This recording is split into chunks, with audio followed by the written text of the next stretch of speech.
We're following breaking news today as Pope Francis has died. I'm Alexa Durbin for TVC News. Pope Francis died at the age of 88 at 7:35 Monday in Casa Santa Marta, the place he has lived for 12 years when he became the spiritual leader of the Roman Catholic Church. We want to give you a history of who he was and what comes next. He made his last public appearance on Easter Sunday in St. Peter's Square, where he blessed thousands of people. He also spent the morning meeting U.S. Vice President J.D. Vance in his residency for a brief Easter exchange.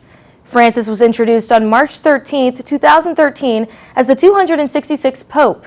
He led the church throughout the pandemic when the Vatican said it was locked down.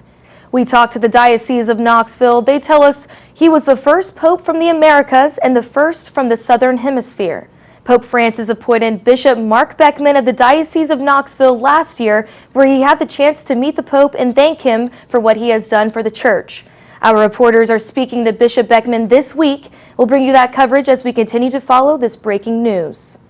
Francis has suffered from chronic lung disease and died almost a month after he was released from a hospital in Rome. He was treated for 5 weeks for a respiratory infection that worsened into double pneumonia. We've learned from the Vatican that the Pope's funeral will be held between the 4th and 6th day after his death in St. Peter's Square.